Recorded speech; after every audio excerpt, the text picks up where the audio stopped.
शिक्षा मनोविज्ञान master class TET CTET REET के लिए अति महत्वपूर्ण प्रश्न।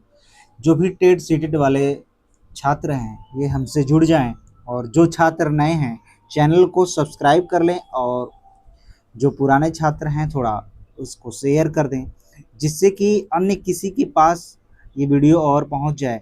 जितने दिन ये टेट के लिए प्रश्न बचा है तो समझिए कि ये बहुत रामबाण साबित होने वाला है, और बहुत ही गजब के इसमें आपको क्वेश्चन देखने को मिलेंगे। आप परीक्षा हाल में जब बैठेंगे तो सब पढ़ा पढ़ाया सा मिलेगा आपको। तो आइए चलिए शुरुआत करते हैं इस क्लास की। तो आपको बेहतरीन प्रश्न मिलेंगे और बेहतरीन व्याख्या के साथ मिलेंगे। आपको एकदम चित्र के माध्यम से आपको एक्सप्लेन करेंगे। चलिए आप आंसर आप करते जाइए। लिखा है कि बुद्धि का द्विकारक सिद्धांत यानी कि टू फैक्टर ऑफ थ्योरी और बहुकारक सिद्धांत मल्टी फैक्टर थ्योरी क्रमशः किसने प्रतिपादित किया है? थॉर्नडाइक स्पीयरमैन या स्पीयरमैन थॉर्नडाइक, अल्फ्रेड बिने टर्मन या जेबी गिलफोर्ड आरबी कैटल। चलिए आप आंसर करिए। स्पीयरमैन और थॉर्नडाइक ने किया है, या कि थॉर्नडाइक स्पीयरमैन ने किया है, अल्फ्रेड बिने टर्मन ने किया है, या जेबी गिलफोर्ड और आरबी कैपिटल किसने किया? चलिए आप इसका आंसर करिए। तो इसका जो राइट आंसर बनेगा आपका कौन? तो जो टू फैक्टर थ्योरी थी, जो बहुकारक सिद्धांत था, वो दिया था कौन?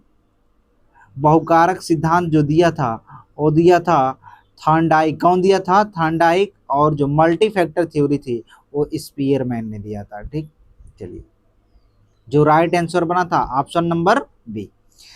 तो यहाँ देखिए आपका यहाँ पे दिया हुआ है कि जो द्विकारक सिद्धांत था स्पीयरमैन 1904 में, यानी कि ये एस थ्योरी भी ये भी दिए थे और जी थ्योरी दिए थे। ठीक, अभी अगले वीडियो में हमने बात इसकी चर्चा की थी कि जी कारक समान योग्यताओं और जन्मजात होती है, और यस कारक जो होती है ये विशिष्ट योग्यता होती है और इसे अर्जित किया जाता है। जो जी कारक ये जन्मजात होता है, लेकिन यस कारक की जो योग्यताएं ये इसको हम लोग अर्जित करते हैं। क्या करते हैं? इसको प्राप्त करते हैं। और जो बहुकारक सिद्धांत हो वह थॉर्नडाइक दिया है। बहुकारक जो सिद्धांत, इसे ब्लू का सिद्धांत, सैंड थ्योरी भी कहते हैं। क्या कहते हैं इसे? सॉरी, बालू सिद्धांत। बालू सिद्धांत यानी कि सैंड थ्योरी भी कहते हैं। बुद्धि कई स्वतंत्र कारकों से मिलकर बनी है। जो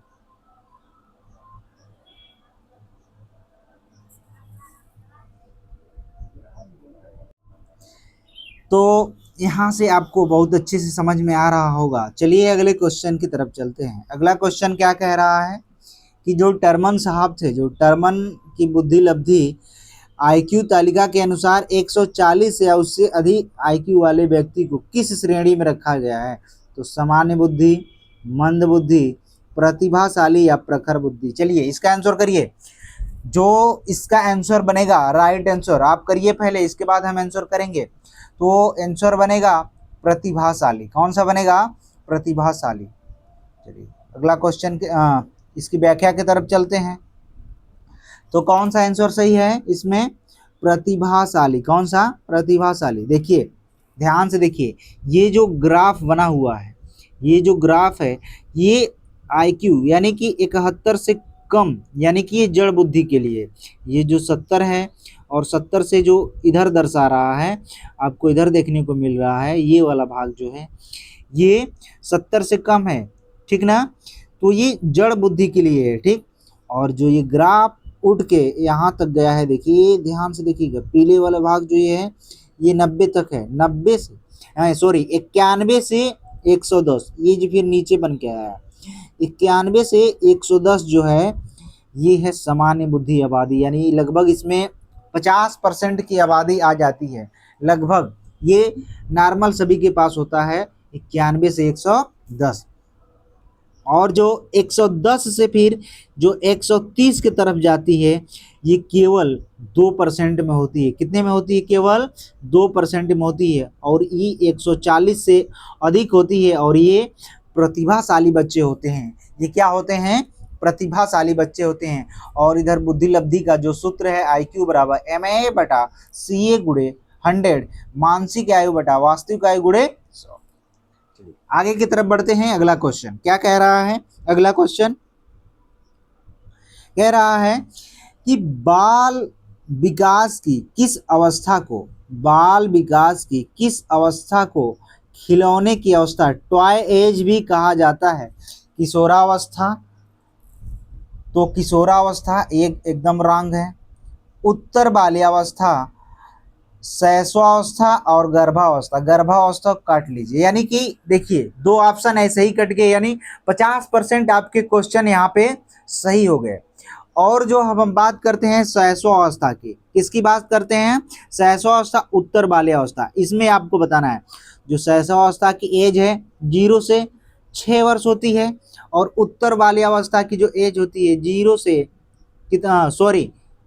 3 से लेके 6 वर्ष तक होती है। 3 से लेके कितना तक होती है?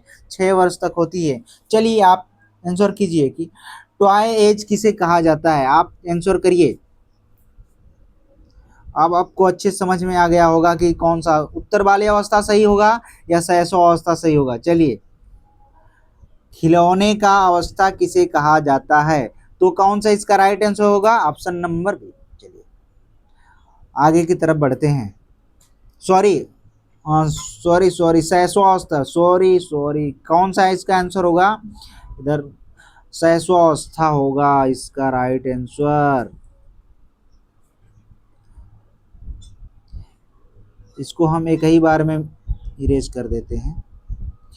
कौन सा इसका राइट आंसर बनेगा? तो राइट आंसर बनेगा इसका बच्चों शैशवावस्था। कौन सा बनेगा? शैशवावस्था। ऑप्शन गलत टिक हो गया। आगे की तरफ बढ़ते हैं। तो जो शैशवावस्था है, ये शैशवावस्था जो था, देखिए यहाँ 0 से 2 वर्ष और 0 से 6 वर्ष और 3 से 6 वर्ष, 6 से 11 वर्ष और 4 से 12 वर्ष और इधर 6 से 41 वर्ष और 60। ये ऐसे ग्राफ बना हुआ है। और जो शैशवावस्था की प्रमुख विशेषताएं होती हैं, ये टॉय है, यानी कि जो खिलौने की अवस्था होती है, जो कि खिलौने खेलने की अवस्था होती है। बच्चे कब खेलते हैं? तो शैशवावस्था में ही खेलेंगे। लेकिन जो बात थी, हमने कहा था जो शैशवावस्था की बात है 0 से 6 वर्ष, चाहे उत्तर बाल्यावस्था हो। उत्तर बाल्यावस्था आपको क्या बताया है कि 3 से 6 वर्ष तक होती है। तो क्या यह 3 से 6 वर्ष के अवस्था में बच्चे खिलौने से नहीं खेलेंगे? अवश्य खेलेंगे, जरूर खेलेंगे। तो 3 से 6 वर्ष के बच्चे भी खिलौने से खेलेंगे। इसलिए जो राइट आंसर आपका इसमें बनेगा, पीछे आपको एक बार हम पीछे की तरफ लेके चलते हैं, ये इधर दिखाते हैं। ये उत्तर बाल्यावस्था लिखा है। उत्तर बाल्यावस्था होता है 3 से 6 वर्ष। तो 3 से 6 वर्ष के बच्चे क्या खिलौने से नहीं खेलेंगे? जरूर खेलेंगे। तो जो आंसर बना यहाँ से कट गया, ये भी ऑप्शन, यानी 3 ऑप्शन कट गया। तो राइट आंसर कौन सा बना? शैशवावस्था। तो आप ऑप्शन को काटने का तरीका ढूंढिए। आपको अगर क्वेश्चन नहीं आ भी रहा है, कोई दिक्कत नहीं, आप ऑप्शन को काटते जाइए और प्रश्न यहाँ से आपके सही हो जाएंगे। और यहाँ पे लिखा हुआ है कि, लिखा है, ध्यान से देखिए कि अनुकरणीय चरण जो होती है, जो बच्चा जो नकल करता है, ये भी इसी अवस्था में करता है, शैशवावस्था के दौरान। इसको हम लोग इन्फ्रेंसी स्टेज कहते हैं। क्या कहते हैं? इन्फ्रेंसी स्टेज कहते हैं। और जो आत्म प्रेम की जो भावना होती है, नर्सिज्म, यानी स्वयं से प्रेम करना, यानी जो कुछ हैं स्वयं हम ही हैं, जो कुछ हैं स्वयं हम ही हैं, ये नर्सिज्म इसी अवस्था में होती है। और तीव्र विकास जो होता है, शारीरिक और मानसिक विकास की जो सर्वाधिक तीव्र गति से होता है, शैशवावस्था के दौरान ही होता है। चलिए, आशा करते हैं कि बहुत अच्छे से आपको समझ में आया होगा। चलिए आगे बढ़ते हैं अगले क्वेश्चन की तरफ। अगला क्वेश्चन कह रहा है, क्वेश्चन नंबर 4 कह रहा है कि घंटी बजने पर कुत्ते के लार टपकने का प्रयोग मनोवैज्ञानिक के किस सिद्धांत से संबंधित है? क्या क्रिया प्रसूत अनुबंधन सिद्धांत से, क्लासिकी अनुबंधन सिद्धांत से, सूज का सिद्धांत, या उद्दीपक अनुक्रिया का सिद्धांत? चलिए आप इसका आंसर करिए इसका राइट आंसर करिए आप। क्लासिकी अनुबंधन का सिद्धांत है, या सूज का सिद्धांत है, या उद्दीपक अनुक्रिया का सिद्धांत है? चलिए, तो जो इसका जो राइट आंसर बनेगा ये ऑप्शन नंबर बी, क्लासिकल अनुबंधन का सिद्धांत। चलिए, अब देखिए यहाँ से जो क्वेश्चन बनते हैं, यहाँ से आपको कितने क्वेश्चन यहाँ से तैयार हो रहे हैं, थोड़ा सा एक बार हम आपको ये चीज़ दिखाना चाहते हैं। चलिए, इसको देखिए ध्यान से, यहाँ से कितने क्वेश्चन आपको तैयार हो रहे हैं। देखिए, यानी कहने का मेरा मतलब है कि क्रिया प्रसूत जो अनुबंधन का सिद्धांत ये किसने दिया है? स्किनर साहब ने। किसने दिया है? Operant coordinating Skinner. कौन दिया है? स्किनर। जो क्लासिकी अनुबंधन का जो सिद्धांत है ये पावलोव दिए हैं। कौन दिए हैं? पावलोव। और जो सूज का सिद्धांत है ये कोहलर ने दिया है, और उद्दीपक अनुक्रिया का जो एसआर थ्योरी है ये थॉर्नडाइक ने दिया है। यहाँ से आपको 3 क्वेश्चन ये मिल गए, और जो इस क्वेश्चन का जो राइट जवाब होगा ये क्लासिकी अनुबंधन का सिद्धांत होगा। चलिए, थोड़ा सा हम इसकी व्याख्या की तरफ जो देख लेते हैं। जो इसकी व्याख्या है कि क्लासिकी अनुबंधन सिद्धांत, ये इसका राइट जवाब था। इवान पावलोव जो थे 1849 से 1936, 1904 में नोबेल पुरस्कार विजेता थे। ये क्या थे? नोबेल पुरस्कार विजेता थे। और स्वाभाविक जो उद्दीपक था यूसीजीएस जो था, स्वाभाविक ये जो यूसीजीएस था ये स्वाभाविक उद्दीपक था। देखिए, यानी कि कुत्ते के सामने एक उद्दीपक रखा हुआ है कि मांस का टुकड़ा, ये उद्दीपक उसके सामने है, लेकिन ये स्वाभाविक उसकी अनुक्रिया थी कि भोजन को जैसे ही देखते उसका क्या? लार का टपकना ये यूसीआर हो जाता था। ये स्वाभाविक था, इसकी अनुक्रिया थी, अनुक्रिया करता था। जैसे ही उसके सामने भोजन दिखता था उसका लार स्रावित हो जाता था। लार क्या हो जाता था? स्रावित। अब देखिए, एक बार थोड़ा सा और ध्यान समझने का प्रयास करिए। जो अस्वाभाविक उद्दीपक था जिसे हम सीएस कहते हैं, ये थी घंटी। क्या थी? घंटी। जब घंटी बजती थी तभी उसको क्या दिया जाता था? यानी कि उसको भोजन दिया जाता था। जब भोजन उसको दिया जाता था, जब घंटी बजती थी, जब उसको भोजन दिया जाता था, तब उसकी स्वाभाविक अनुक्रिया होती थी, लार स्रावित होती थी। उसकी स्वाभाविक अनुक्रिया होती थी, तभी उसकी लार जो थी स्रावित होती थी। तभी उसकी लार क्या होती थी? स्रावित होती थी। जब ये घंटी बजती थी और उसके सामने भोजन दिया जाता था, भोजन नहीं दिया जाता था, तब इसकी क्या हो जाती थी? चाहे भोजन देख के उसकी लार स्रावित। अब देखिए, अब क्या होता है? भोजन देख के इसकी लार स्रावित हो रही है। अब घंटी बजा के, यानी कि जो सीएस है, यानी कि अनुबंधित उद्दीपक उसको दे के जो सीएस है, यानी घंटी बजाकर उसको भोजन नहीं दिया जा रहा है, उसको भोजन नहीं दिया जा रहा है। फिर क्या हो रहा है? उसकी लार स्रावित हो रही है। फिर इसकी क्या हो रही है? यहाँ पे लार स्रावित हो रही है। अब आई होप कि आपको बहुत अच्छे से समझ में आया होगा। चलिए, अब हम अगले क्वेश्चन की तरफ बढ़ते हैं। ऐसे ही लगे रहिए मेरे बच्चों। चलिए आगे की तरफ बढ़ते हैं। अगला क्वेश्चन है, कह रहा है कि स्किनर का क्रिया प्रसूत अनुबंधन, जो स्किनर का क्रिया प्रसूत अनुबंधन है, जो प्रयोग है ऑपरेशनल कंडीशनिंग जो था, ये प्रयोग था चूहे पे था। चूहे पर ये फैक्ट दिया हुआ है, ये प्रश्न नहीं है, ये फैक्ट है कि ये जो प्रयोग किया था ये चूहे और कबूतर पे किया था। मुख्य जो बिंदु था इनका जो व्यवहार था, बिहेवियर जो था, ये बाद में मिलने वाला पुनर्बलन था, ये बाद में मिलता था। ये जो पुनर्बलन कब मिलता था? बाद में, यानी कि व्यवहार होने के बाद। रेनिफोर्समेंट ही आगे के व्यवहार को तय करता था, पुनर्बलन ही तय करता था आगे के व्यवहार को। और पावलोव में जो उद्दीपक था, जो स्टिमुलस था, जो उद्दीपक था पहले आता था, जबकि स्किनर में रिस्पॉन्स अनुक्रिया पहले होती थी। पावलोव में पहले अनुक्रिया होती थी, और जो बिहेवियर जो था, व्यवहार था, स्किनर में पहले हुआ। और इन्होंने प्रयोग किस पे किया था? तो चूहे और कबूतर पे। थोड़ा सा इधर देखिए, जो चूहे द्वारा जो लीवर बना था, इधर देखिए, थोड़ा सा ध्यान से देखिए, जो चूहे द्वारा ये जो लीवर बना था यहाँ पे, और उसको लीवर का जब जैसे ही ये लीवर दबता था तो चूहे को क्या भोजन मिल जाता था। क्या हो जाता था, ये जैसे ये लीवर ये ऐसे दबता था तो चूहे को भोजन, ये खुल जाता था और चूहे को भोजन मिल जाता था। और तो ये क्या हो गया, ये धनात्मक यानी पॉजिटिव रिस्फॉर्म रेनिफोर्समेंट हो जाता था, यानी पुनर्बलन मिल जाता था उसको, पॉजिटिव पुनर्बलन मिलता था।